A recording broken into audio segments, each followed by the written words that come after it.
Good morning. Chairman Peters, Chairman Durbin, Ranking Member Paul, Ranking Member Graham, and distinguished members of the committees. Thank you for the opportunity to appear before you today.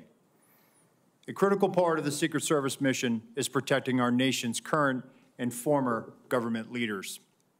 The attempted assassination of former President Donald J. Trump on Saturday, July 13th, 2024, in Butler, Pennsylvania, was a failure on multiple levels.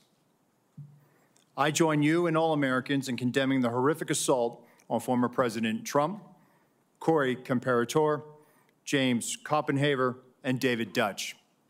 And I extend my deepest sympathies to the Comparator family and my sincere wishes for Mr. Copenhaver and Mr. Dutch's continued recovery. Before I begin, though, I want to commend the heroic actions of the men and women of the United States Secret Service on July 13th. Our special agents shielded the former president with their bodies while shots were still being fired, selflessly, willing to make the ultimate sacrifice without hesitation.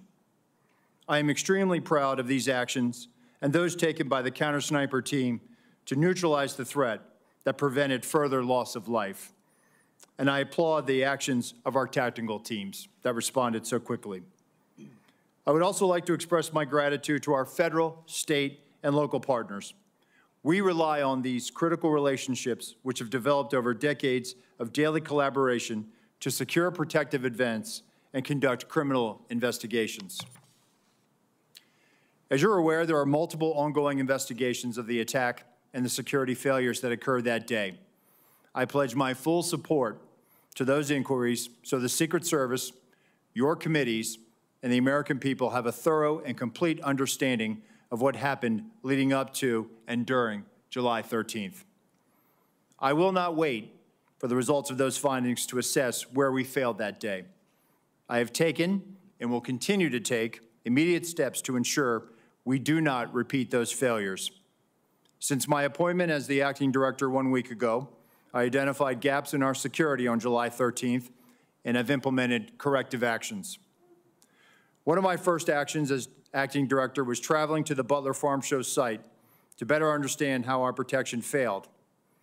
I went to the roof of the AGR building where the assailant fired shots, and I laid in a prone position to evaluate his line of sight. What I saw made me ashamed. As a career law enforcement officer and a 25-year veteran with the Secret Service, I cannot defend why that roof was not better secured.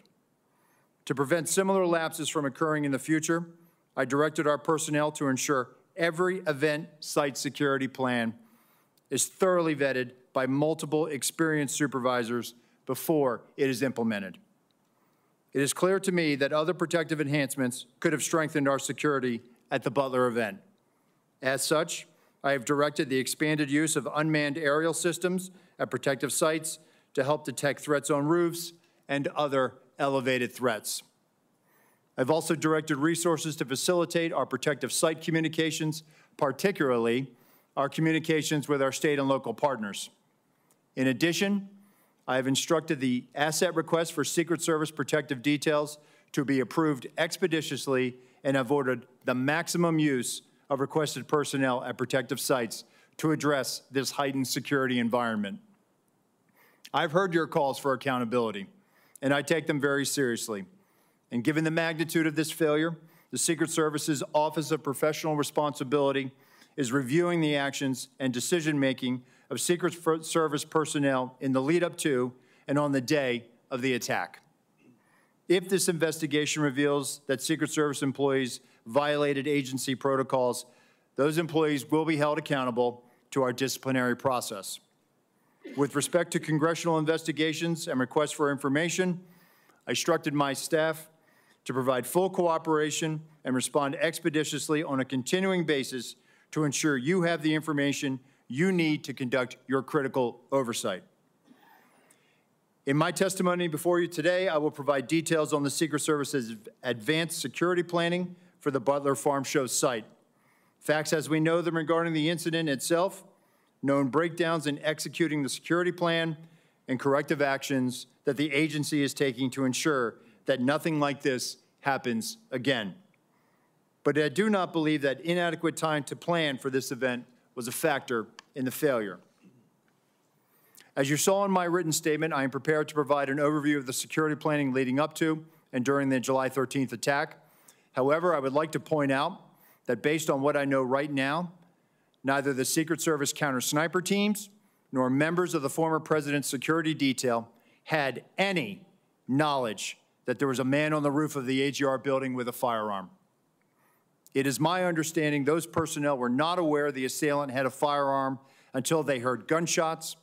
Prior to that, they were operating with the knowledge that local law enforcement was working an issue of a suspicious individual prior to the shots being fired.